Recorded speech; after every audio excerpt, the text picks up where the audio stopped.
تحذير: الفيديو ده مش مناسب لأي حد عمره أقل من 18 سنة، لأن في الفيديو ده أنا اتكلمت مع واحد مصري شاذ جنسيا. عرفت منه كمية كوارث ما كنتش مصدق انها موجودة في مصر. شفنا فيديوهات لرجالة مصريين شبهي وشبهك بيتجوزوا بعض. شفنا كوارث في الفيديو ده مستحيل عقل يصدقها. فلو انت مش بلس 18 او مش مؤهل انك تتقبل صدمات نفسية عن العالم المحيط بيك، فالفيديو ده مش مناسب ليك اطلاقا، لانه بيحتوي على مشاهد مقرفة بالمعنى الحرفي. هيوريك حقائق عن نفس البشر اللي انت بتقابلهم كل يوم في الشارع وما تعرفش حقيقتهم. مرة تانية، الفيديو ده من اكتر الفيديوهات المقرفة اللي هتشوفها في حياتك، وانا حذرتك وعملت اللي عليا وبخلي مسؤوليتي. هسيبك هنا.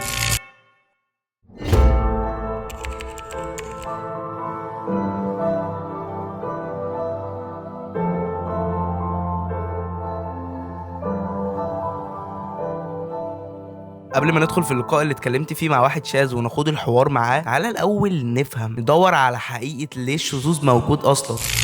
من آلاف السنين في روايات كتير كانت بتقول إنها في منطقة البحر الميت كان نبي الله لوط عايش وسط قوم فاسدين بيقطعوا الطريق على المسافرين وبيجاهروا بالمنكر والفواحش. كان من أبرز الفواحش دي إنهم كانوا بيأتوا شهوتهم من دون النساء، وبرغم إنهم كانوا بيعملوا فواحش كتير جدا إلا إن دي كانت غريبة جدا، لأنها تقريبا كانت أول مرة تحصل في التاريخ. ربنا بعت نبيه لوط عليه السلام علشان يدعوهم يبطلوا اللي بيعملوه ده، لكن واجه منهم سخرية عنيفة جدا. وطبعا اكيد كلنا عارفين ان ربنا اهلكهم بسبب افعالهم دي، لكن هم ليه من الاصل عملوا كده؟ مع ان معروف يعني حتى تشريحيا انت جسمك نفسه بيقولك انت مكانك في المرأة، في شيء مشترك على رأي حد اعرفه. لكن للاسف يا عربي لكل قاعدة شواذ، حرفيا شواذ. تعال نسأل سؤال مهم: هو ليه اصلا الانسان بيعمل كده؟ هل دي دوافع نفسية ولا تجربة مر بيها فخلته كده، ولا دي بتبقى جينات من الاهل، ولا الموضوع ايه بالظبط؟ علشان اجاوبك على الاسئلة دي لازم الاول نشوف كام دراسة اتعملت في الموضوع ده. في دراسة اتعملت اسمها توين ستاديز او دراسة التوأم. كان الهدف من الدراسة دي نعرف هل الجينات بتفرق في المثلية الجنسية ولا لا. عندنا نوعين من التوائم المماثلة بتكون عبارة عن بويضة واحدة واتقسمت نصين، فبالتالي بيتشاركوا في 100% من الدي ان ايه. في نوع تاني من التوائم اللي بيتشاركوا في 50% بس من الدي ان ايه، زي اي اخين عاديين. هنا بقى السؤال اللي هيحسم هل الميول الجنسي جاي من الدي ان ايه ولا بيتكون على حسب معطيات الحياة اللي الانسان بيعيشها واختياراته لشخصيته.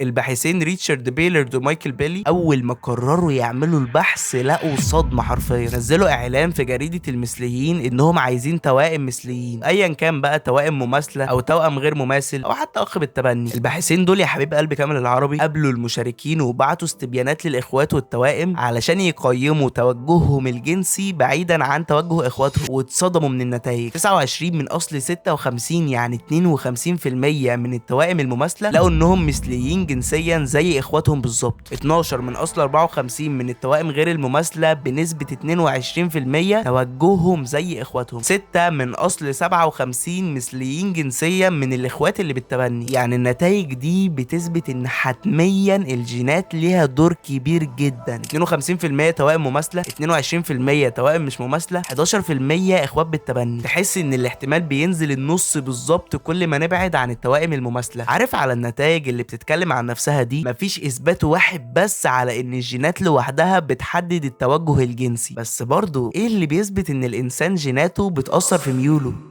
وده هيجاوب عليه دراسة اتعملت من قريب في سنة 2019 كانت بتطرح السؤال واضح وصريح جدا: هل يوجد جين للمثلية؟ والدراسة دي بدل ما كانت في فترة ما فيهاش تكنولوجيا متفوقة وكانت على مئات الأشخاص بس، بقى في حاليا تكنولوجيا متفوقة يقدروا يستغلوها. والتجربة اتعملت على تقريبا 477 ألف إنسان، والكبيرة إنهم بكل التقنيات اللي معاهم دي ما قدروش يجيبوا احتمال أعلى من 8% إن الناس اللي لقوا عندهم جينات مختلفة هتكون ناس مثلية جنسيا في المستقبل. وخلي بالك دي مجرد تنبؤات، يعني اصلا بنسبه كبيره ممكن تكون غلط. يمكن الدراسه دي ما اثبتتش حاجه مهمه قوي، لكنها نفت حاجه مهمه جدا: مفيش حاجه اسمها جين المثليه.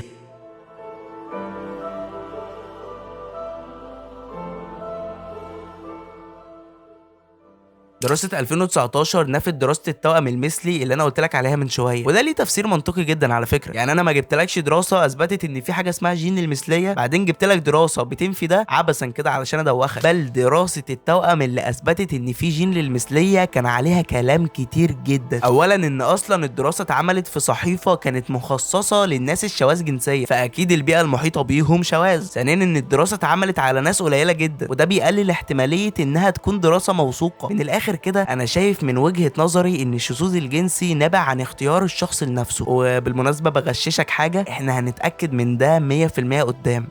هتلاقي ان الموضوع منطقي جدا لما بنتكلم عن قصه قوم لوط اشهر شواذ في العالم، وده على فكره بيفسر ليه قوم لوط كلهم شواذ. المؤكد ان لو في جين للشذوذ مش هيكون كلهم عندهم جينات الشذوذ ولو حتى كانوا كلهم اخوات، بل التفسير هنا انهم جربوا الشيء ده وعجبهم عادي فاستمروا فيه. يمكن لو اخدنا حد منهم كان بيمارس الشذوذ الجنسي ورجعنا بالزمن وبعدناه عنهم نلاقي انه ما عندهوش ميول شاذه. فهنا قصه قوم لوط بتجاوب لوحدها على سؤال هل الشذوذ الجنسي نابع من جين ام اختيار شخصي. وفي حاجه فكرت فيها انا شخصيا ولقيت انها بتجاوب برضو على السؤال، ان لو رجعنا للحيوانات اللي عندها نفس غريزه البشر الجنسيه هتلاقي ان عمرك ما هتلاقي اسد شاذ مثلا، عمرك ما هتلاقي قرد عنده ميول جنسيه مختلفه. الموضوع بيكون نادر جدا، وحتى لو حصل فبيجاوب عليه انهم حيوانات في الاول وفي الاخر، فبتحكمهم غريزتهم اكتر من البشر. وهنا بالمناسبه كمان انا بجاوبك على احتمال نادر مش حاجه بتحصل كل يوم، فبكل بساطه الشذوذ اختيار.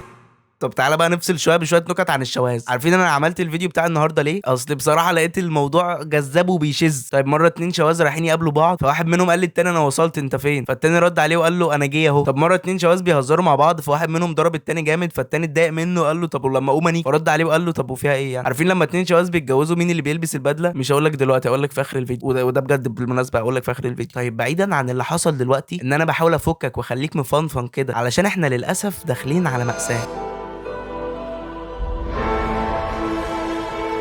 طيب انا عملت الفيديو ده كله بسبب اكونت فيك بعت لي وقال لي اعمل فيديو عن الشواذ في مصر، وبصراحه انا فكرته بيهزر لحد ما صدمني، وقال لي انه بنفسه شاذ جنسيا، وكمان قال لي تفاصيل مستحيل تطلع من واحد بيهزر. انا طرحت عليه كام سؤال وهو بامانه جاوبني بمنتهى الصراحه. بدل ما اوريك الشاب بتاعنا مسج بدون فايده، احنا هناخد كل سؤال طرحته عليه ونحاول نحلل شخصيته. بس قبل ما نبدا في الجد، نصيحه اخيره وتحذير ليك، اللي فات كوم واللي جاي كوم حماده تاني خالص. لو انت حسيت ان اللي فات اشمئزك ففعلا انت ما شفتش حاجه.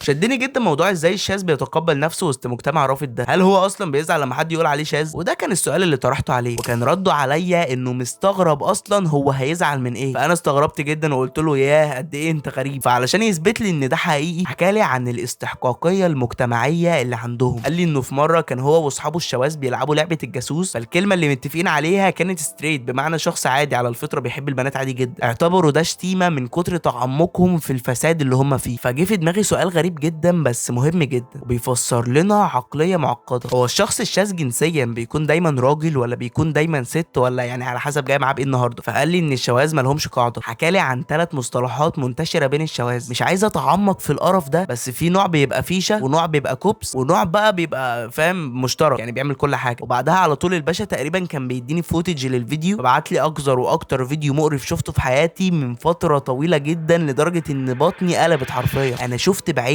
2 رجاله قاعدين في حضن بعض وبيبوسوا بعض، واحد تالت كان لابس كروب توب وواقف وقفه متنيه. واكتشفت كمان انه بعدها بعت لي صوره ليه وهو في فلوكه في النيل ولابس كروب توب ومبين بطنه وواقف وقفه متنيه. ولما سالته هل ده طبيعي يحصل وفين الحكومه من الحاجات دي، صدمني صدمه عمري حرفيا. وقال لي ان في الاف الشواذ بيتجمعوا في القاهره في فواليك بالليل، وان الموضوع مشهور جدا. وقال لي كمان ان الحكومه عارفه ده وكل شويه بينزلوا يلموا الناس دي ويحبسوهم. واتفاجئت من ردة فعله انه قال ان الحكومات اعتادت ده من كترهم ومن كتر ما هم بيزيدوا كل يوم عن اللي قبله. فاستغربت جدا وقلت له هل لما الناس دي بتتمسك من جهات حكوميه ليها تهمه، ولا الموضوع بيبقى فعل فاضح او تحرش جنسي او ايا كان اللي بيحصل في العادي؟ واكتشفت منه ان في تهمه للشذوذ عقوبتها من سنه ل3.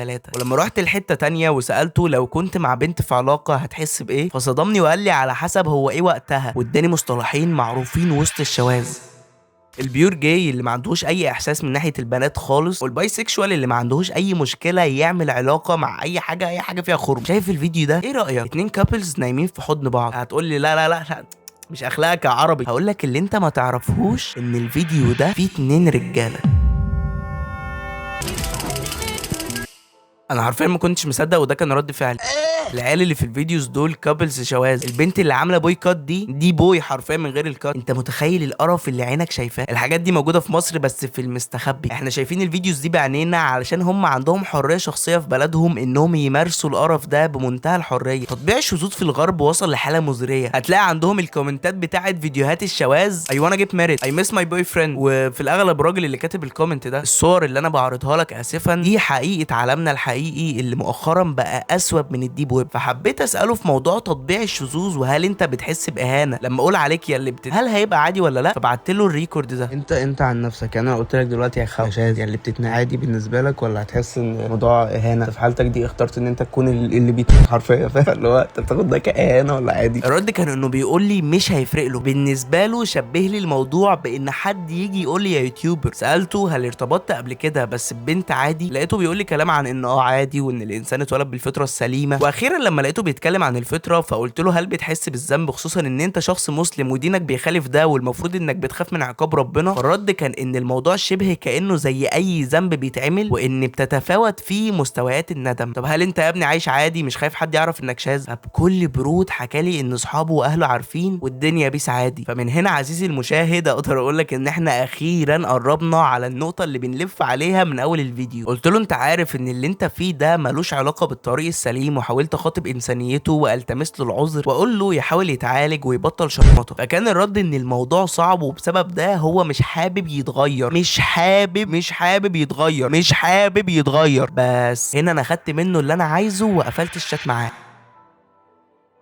من هنا تقدر يا حبيب قلبي كامل العربي تصدق على كلامي وتقول ان فعلا كان عندي حق لما قلت لك ان موضوع انك تكون شاذ جنسيا هو مجرد اختيار وباقي كل حاجه ليها تاثيرات نسبيه، بس مفيش حاجه بتحكم هل انت شاذ ولا لا. الشذوذ عامل زي اي فاحشه ممكن الانسان يعملها. حتى الان مفيش اي تبرير او اثبات رسمي بتقول ان الشذوذ بسبب جينات او حاجه لا يعاقب عليها الانسان. كل دي مجرد تبريرات لناس بتحاول تبرئ نفسها من تهمه انهم بيعملوا كبائر فاقد كل تعاليم اي دين في الدنيا. في سؤال هنا مهم جدا، هل انت شاذ؟ بص هو في الحقيقه مفيش حاجه تخليني اقول عليك شاذ، بس المفارقه ان مفيش حاجه برضو بتقول انك مش شاذ. بالظبط هي دي اللخبطه، نفس اللخبطه اللي بتحصل لما تمشي في الشارع وانت مآمن للناس كلها. الشاذ على فكره على حسب ادله كتيره جدا منهم هم شخصيا بيكون راجل عادي جدا تشوفه في الشارع تحترمه، مش زي الافلام او اغلب الناس ما بتقول عيل متني او تصرفاته ويرد او حاجه زي كده. انزل الشارع وتوقع ان اي حد في الشارع يكون شاذ جنسيا. الموضوع يا جماعه بقى كبير جدا. هوريك فيديو حقيقي مصري بيثبت لك ان كلام الشخص اللي اتكلمنا معاه ده كان صح. هيجاوب على سؤال مهم جدا، هو لو اتنين شواذ اتجوزوا مين فيهم هيلبس البدله؟ المفاجاه ان الاتنين لابسين بدل.